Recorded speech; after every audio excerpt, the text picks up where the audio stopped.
Welcome to all of you. आज हम लोग क्लास 7 साइंस देखेंगे। साइंस का इससे पहले एक वीडियो आप लोग देख चुके हैं। उस वीडियो में चैप्टर का पहला चैप्टर का जो था इंपॉर्टेंट पॉइंट था वो सबको देख लिए थे। आज हम लोग इस नोट्स के माध्यम से उस चैप्टर को अच्छा तरीक़ा से समझेंगे। जैसे कि इसमें किताब में जितना चैप्टर दिया हुआ है पहले उसको स्क्रॉल करके आपको दिखलाते हैं। टोटल 18 चैप्टर दिया हुआ है। पहला चैप्टर जल और जंगल है और ये चैप्टर हम लोग पढ़ चुके हैं। देखिए टोटल 18 चैप्टर है और बारी बारी करके 18 चैप्टर हम लोग धीरे धीरे करके पढ़ लेंगे समझ करके। पहला चैप्टर का नाम है जल और जंगल। जल और जंगल में सबसे महत्वपूर्ण चीज़ होता है जल को समझना कि जल हमारे लिए क्यों महत्वपूर्ण है। देखिए मनुष्य और पक्षी जितना भी हैं, जितना भी जानवर हैं, पशु हैं, सभी के लिए जल अनिवार्य चीज़ होता है। सबसे पहला नंबर में जो आवश्यक तत्व है, आवश्यक चीज़ है वो होता है वायु। वायु मतलब हवा। हवा में जो हम लोग ऑक्सीजन मिलता है, ऑक्सीजन हम लोग लेते हैं। उसके बाद होता है कि हम लोगों के लिए जल महत्वपूर्ण होता है। दूसरा जो ज़रूरी चीज़ होता है जीवन के लिए वो जल होता है। जल जीवन का मुख्य आधार है, इसीलिए कहा जाता है जल जीवन का मुख्य आधार है। जीवन की उत्पत्ति सर्वप्रथम जल में ही हुई थी। जिस समय जीवन की उत्पत्ति हुआ था तो उस समय कहा जाता है कि जल से ही हुआ था। ये साइंटिफिक है। और हमारे पृथ्वी पर जो है 3/4 भाग पानी पानी है। इसी की वजह से हमारी पृथ्वी का दूसरा नाम क्या हो जाता है? नीला ग्रह नाम हो जाता है, ज़्यादा पानी होने की वजह से। जल की अधिकता के कारण पृथ्वी को कौन सा ग्रह कहते हैं? नीला ग्रह कहते हैं। उसके बाद हम लोग देखते हैं कि प्रत्येक वर्ष 22 मार्च को विश्व जल दिवस मनाया जाता है। और ये कब से मनाना स्टार्ट हुआ है? 2003 से जल दिवस मनाना स्टार्ट हुआ है। और देखिए खारा पानी, इसका मतलब होता है कि नमकीन पानी। नमकीन पानी जो है कितना प्रतिशत है? 97% है। तो इस पानी से ना तो आप अच्छा से कपड़ा साफ़ कर सकते हैं, ना ही तो बाल सही से साफ़ हो सकता है। तो ये पानी हम लोग को उपयोग के लिए नहीं है। अगर उपयोग में लाने के लिए कोशिश भी किया जाता है तो इस पर बहुत ज़्यादा खर्च होता है, उसके बाद उपयोग में लाया जा सकता है। जिसकी वजह से इस पर अभी तक कोई काम नहीं किया गया है। और देखिए बर्फ़ जो है पानी कितना प्रतिशत बन जाता है? 2% पानी जो है कि बर्फ़ ही बन जाता है। और 1% पानी रहता है पेयजल, यानी कि पीने लायक, जिसको हम लोग पीने के लिए उपयोग करते हैं, मात्र 1%। और 1% में भी मीठा पानी जो होता है वो 0.1% ही होता है। अब हम लोग समझते हैं कि जल का उपयोग कहाँ कहाँ किया जाता है। जल का उपयोग देखिए कहाँ कहाँ किया जाता है। जल का उपयोग हम लोग पीने के लिए करते हैं, सिंचाई के लिए करते हैं, उद्योग चलाने के लिए जल का उपयोग ज़्यादा से ज़्यादा किया जाता है, खाना बनाने के लिए जल का उपयोग किया जाता है, पौधा सिंचाई करने के लिए जल का उपयोग किया जाता है, कपड़ा धोने के लिए जल का उपयोग किया जाता है, बिजली बनाने के लिए, बिजली घर जो होता है बिजली उत्पादन करने के लिए जल ज़्यादा से ज़्यादा मात्रा में यूज किया जाता है। फिर नहाने के लिए जल उपयोग करते हैं, स्नान करने के लिए। जल के 3 अवस्था होता है, तीनों अवस्था में जल पाया जाता है, ठोस, द्रव और गैस। देखिए जब जल जल को हम फ्रिज में रख देंगे, फ्रिज में जिस कंडीशन में रखेंगे तो उस कंडीशन में क्या हो जाएगा? ठोस बन जाएगा, जम जाएगा। और पानी का मूल अवस्था जो है वो द्रव में ही रहता है, लिक्विड फॉर्म में रहता है। उसके बाद इसको जब हम गर्म करते हैं, गर्म करेंगे तो किस रूप में चला जाएगा? गैस रूप में चला जाएगा। तो तीनों अवस्था में हो गया। उसके बाद हम लोग समझते हैं जल स्रोत। स्रोत का मतलब होता है कि जल हम लोग को कहाँ कहाँ से मिलता है। जल जो है हम लोग को वर्षा से मिलता है, झरना से मिलता है, नदी से मिलता है, कुआँ से मिलता है, पोखर से मिलता है, नहर से मिलता है, तालाब से मिलता है, चापाकल से मिलता है। इन सभी जगह से हम लोग जल प्राप्त करते हैं। अब हम लोग समझते हैं अगले पेज। देखिए अगले पेज में क्या है? वर्षा का जल। वर्षा के जल के इंपॉर्टेंस समझते हैं। पृथ्वी पर जल का मुख्य स्रोत क्या है? तो वर्षा है। उसके बाद फिर दूसरा पॉइंट कहा जा रहा है, यह प्रकृति द्वारा स्रावित जल होता है, यानी पृथ्वी से हम लोग को मिलता है, पृथ्वी पे मौजूद रहता है। भारत देश का कृषि वर्षा जल पर आधारित है, निर्भर है। यानी कि भारत में अधिकतर खेती देखिएगा किसान लोग का, तो वो उसमें जल ज़्यादा से ज़्यादा यूज किया जाता है, उपयोग किया जाता है, प्रयोग किया जाता है। क्योंकि भारत एक कृषि प्रधान देश है और हम लोग बिहार से, बिहार भी कृषि प्रधान राज्य है। ठीक है, भारत में अगर बात किया जाता है तो कृषि कितना प्रतिशत है? तो 60% जो जनसंख्या है कृषि पर निर्भर होता है। अब हम लोग समझते हैं एसिड रेन, अम्ल वर्षा। अम्ल वर्षा क्या होता है? अम्ल वर्षा देखते हैं। वायुमंडलीय प्रदूषण के कारण जल में धूल कण, सल्फर तथा नाइट्रोजन के ऑक्साइड आदि मिले रहते हैं। इस प्रकार के वर्षा को अम्ल वर्षा कहते हैं। यानी कि देखिए ये प्रदूषण कैसे होता है? सड़क पे गाड़ी चलता है या कहीं पे चिमनी है तो वहाँ से धुआं निकलेगा, आदि चीज़ों से धुआं निकलेगा। तो इस सब के बाद जब वर्षा होगा तो वर्षा हानिकारक होगा। वहाँ पे कोई व्यक्ति भी अगर उस वर्षा में नहा लेता है तो वो बीमार पड़ सकता है। और ये सबसे उदाहरण अच्छा देखने को मिलता है यहाँ पे ताजमहल का। देखिए अम्ल वर्षा के कारण ताजमहल का रंग पीला होते जा रहा है। यानी कि ताजमहल कहाँ है? आगरा में है। आगरा कहाँ है? उत्तर प्रदेश राज्य में है। तो उत्तर प्रदेश में है क्या? ज़्यादा से ज़्यादा ये गाड़ी की वजह से वायु प्रदूषण होता है। गाड़ी के धुआं से मोनोऑक्साइड फैल जाता है वातावरण में और वही मिल जाता है, वो बादल बनता है, तो जिसकी वजह से वर्षा होता है तो प्रभाव डाल देता है। और अम्ल वर्षा के और प्रभाव देखना है तो अम्ल वर्षा का प्रभाव आप देख सकते हैं कि मकान सब रहता है, कहीं कारखाना वाला क्षेत्र में देखिएगा कि हम लोग सामान्य अगर ग्रामीण क्षेत्र में वर्षा होता है तो हम लोग देखते हैं कि काला काला ये धब्बा पड़ जाता है मकान पे, रंग पेंट किया रहता है। लेकिन आप जहाँ पे उद्योग होगा, इंडस्ट्री होगा, उस वहाँ पे देखिएगा तो ये काला नहीं होकर पीला हो जाता है, तो कलर चेंज हो जाता है। तो वही एसिड की वजह से हो जाता है। अगला हम लोग समझते हैं सतही जल क्या होता है। सतह मतलब होता है भूमि पर जो जल रहता है उसको सतही जल कहते हैं। पृथ्वी की सतह पर बहने वाले वर्षा जल को सतही जल कहते हैं। देखिए, नदी ज़मीन पे रहता है, नाला ज़मीन पे हुआ, तालाब ज़मीन पे हुआ, झील ज़मीन पे हुआ, और भी चीज़ सब होता है इसी तरीक़ा का, तो उस सबको हम लोग सतही जल कहते हैं। अब भूमिगत जल समझते हैं। भूमिगत जल क्या होता है? भूमि के नीचे संचित जल को भूमिगत जल कहते हैं। भूमिगत जल स्तर को भौम स्तर भी कहते हैं। भूमि के अंदर, जैसे हम लोग चापाकल से पानी जो निकालते हैं तो भूमि के अंदर से निकालते हैं, तो जितना स्तर पर, जैसे कि जितना नीचे से पानी निकाला जाता है तो उस नीचे लेयर को मतलब भौम जल स्तर कहा जाता है, भौम जल लेयर कहा जाता है। अब हम लोग समझते हैं नीचे कि जल स्तर के कारण क्या क्या है। वाटर साइकिल समझते हैं सबसे पहले। देखिए, वाटर साइकिल क्या है? हिंदी में कहते हैं जल चक्र। पृथ्वी पर बहुत सारा मात्रा में जल रहता है, समुद्र हुआ, नदी हुआ, पोखर हुआ, तालाब, इस समय जल रहता है। उसके बाद क्या होता है कि जिस समय में धूप निकलता है, धूप की वजह से जल क्या होता है, गर्म हो जाता है। गर्म होने के बाद वो वाष्पीकरण हो जाता है, यानी कि भाप बन जाता है। भाप बनने के बाद ऊपर उठ जाता है, ऊपर उठने के बाद फिर बादल बनता है।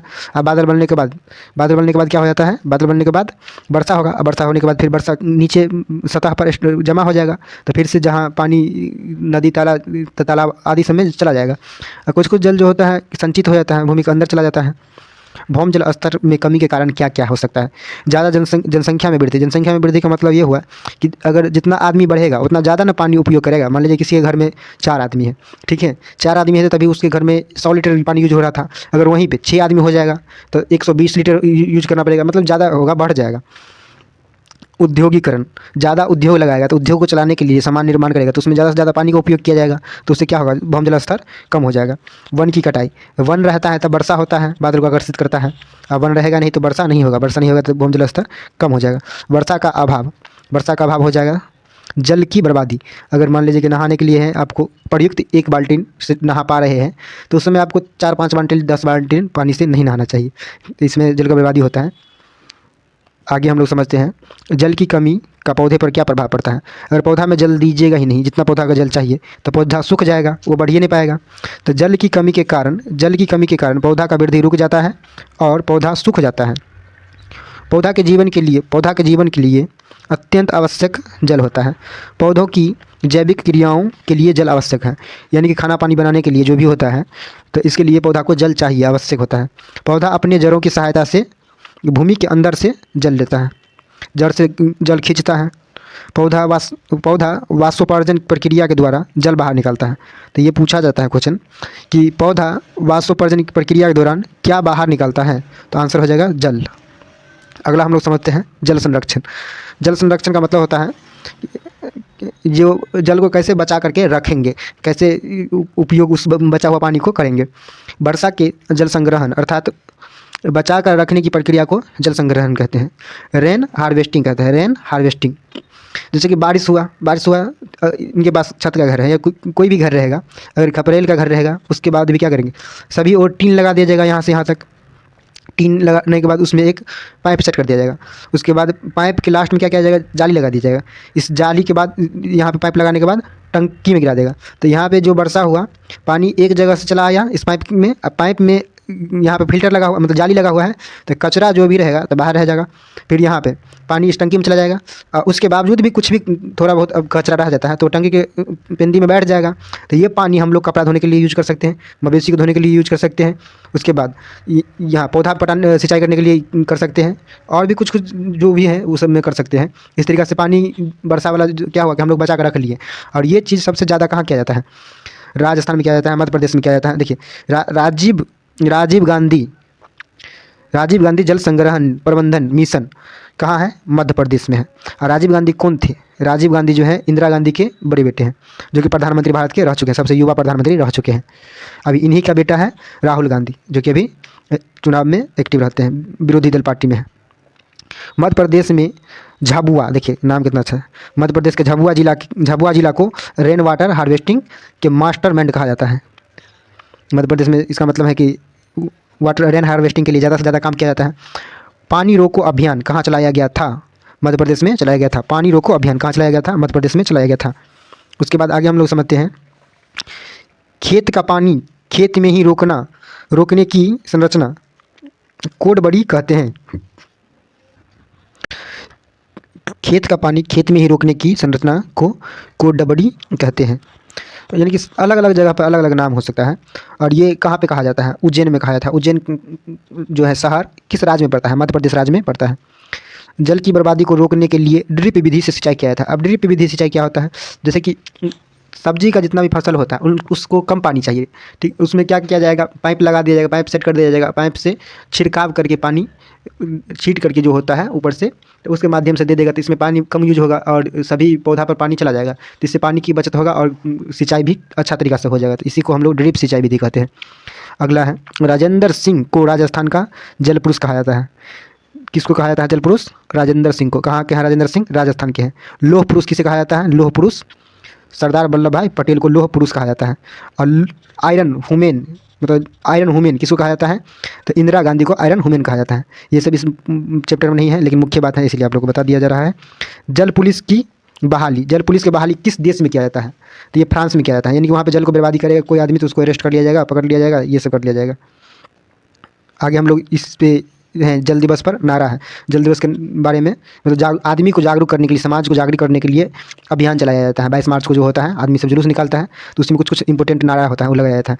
जल नहीं तो कल नहीं, जल नहीं तो कल नहीं, जल बचाओ जीवन बचाओ, जल बचाओ जीवन बचाओ, जल बचाओ कल बचाओ, यानी फ्यूचर। जल की रक्षा है भविष्य की सुरक्षा, जल की रक्षा है भविष्य की सुरक्षा, जल बचाएं भविष्य सुरक्षित बनाएं, जल बचाएं भविष्य सुरक्षित बनाएं। जल बचाओ जीवन की में खुशहाली लाओ, जल बचाओ जीवन में खुशहाली लाओ, जल बचाओ जीवन में खुशहाली लाओ। प्रत्येक दिवस जल दिवस, प्रत्येक दिवस जितना भी दिवस है उसको जल दिवस के रूप में मानिए और एंजॉय करिए, सो कहा जा रहा है। उसके बाद है आपको, जल का संरक्षण है धरती का रक्षण, जल का संरक्षण है धरती का संरक्षण। जल बचाएं संसार बचाएं, जल बचाएं संसार बचाएं। पेड़ लगाएं जल बचाएं, पेड़ लगाएं जल बचाएं। अब हम लोग पढ़ते हैं जंगल के बारे में, पढ़ते हैं वन के बारे में, पढ़ते हैं। ये जल वाला जो भी बातें था सारा बात हम लोग पढ़ चुके हैं, डिस्कस हो चुका है। देखिए वन के बारे में पढ़ते हैं। वन किसको कहते हैं? पेड़ पौधा वृक्ष झाड़ी आदि वनस्पतियों के समूह को वन कहते हैं। जो क्षेत्र है पेड़ पौधा से पूरा पूरा घिरा हुआ है उस क्षेत्र को वन कहा जाएगा। वन को कौन सा सोना कहा जाता है? हरा सोना, ग्रीन गोल्ड। ग्रीन गोल्ड किसको कहा जाता है?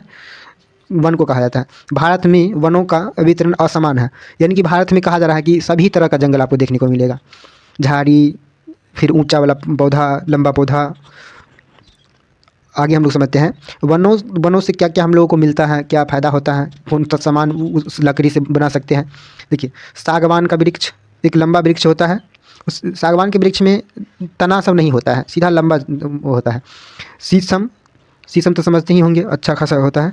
सखुआ इसमें हो जाता है। सखुआ तथा देवदार के पौधों से हमें कुर्सी के लिए लकड़ी, टेबल के लिए लकड़ी, फर्नीचर के लिए लकड़ी, खेलने के सामान बनाने के लिए लकड़ी, घर में किवाड़ लगाने के लिए लकड़ी का उपयोग ज़्यादा से ज़्यादा करता है। ये मजबूत होता है, लंबा समय तक होता है, इसीलिए इसका उपयोग किया जाता है। अब हम लोग समझते हैं दूसरा, वन से जलावन के लिए लकड़ी मिलता है।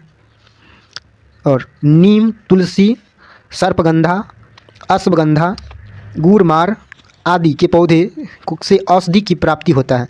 जैसे कि देखिए ठंडी के महीना में, अभी तो ठंडी के महीना है, ठंडी के महीना में अगर किसी आदमी को खांसी होता है, सर्दी हो जाता है, तो क्या करता है? तुलसी को काढ़ा बना करके पीता है तो आराम हो जाता है। नीम, जिस समय में खांस खुजली हो जाता है तो आदमी नीम का पत्ता डाल करके गर्म पानी से नहाता है।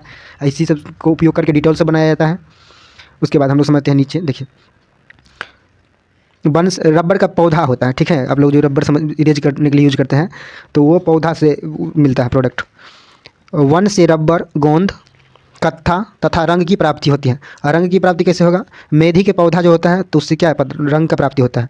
वन से कंद मूल फल मसाले आदि प्राप्त होते हैं। पहले के ऋषि मुनि कंद मूल ही खाकर रहते थे। वन से पशुओं को चारा मिलता है। वनों से शहद, मोम, रेशम आदि प्राप्त होता है। इतना हम लोगों के लिए लाभदायक है वन। और अब हम लोग इसी चैप्टर में है जैव विविधता, पहला चैप्टर में ही है जैव विविधता। समझते हैं जैव विविधता क्या होता है। जैव मंडल में पाए जाने वाले विभिन्नता को जैव विविधता कहते हैं। जैव मंडल में पाए जाने वाली विभिन्नता को जैव मंडल कहते हैं। देखिए आहार श्रृंखला, फूड चेन किसको कहते हैं? वैसा प्रक्रिया जिसमें भोजन के पोषी स्तर को एक स्तर से दूसरे स्तर में स्थानांतरण होता है उसे आहार श्रृंखला कहते हैं। इसके बारे में आपको पहले ही बताए हैं। अगर एक पोषी स्तर से दूसरे पोषी स्तर भोजन का स्थानांतरण होता है उसमें कितना प्रतिशत ऊर्जा का स्थानांतरण होता है? 10%। देखिए जैसे कि घास है, प्राथमिक स्तर, घास को कौन खाएगा? हिरन खाएगा। हिरन को कौन खाता है? बाघ खा जाता है। अगर घास को ग्रास ऊपर खाएगा कीड़ा का नाम है। उसके बाद इसको कौन खा जाता है? मेंढक खा जाता है। मेंढक कौन खाता है? सांप। सांप को कौन खाता है? गिद्ध खा जाता है। तो ये पोषी स्तर हो गया, सब एक दूसरे पर निर्भर हैं, तभी जो है कि ये वातावरण बना हुआ रहता है। वनों की कटाई से निम्नलिखित संकट उत्पन्न हो सकता है। वन काट देगा तो क्या क्या होगा? वनों की कटाई से पृथ्वी नंगी हो जाती है, यानी कि पृथ्वी का श्रृंगार जो कहा जाता है वन को कहा जाता है।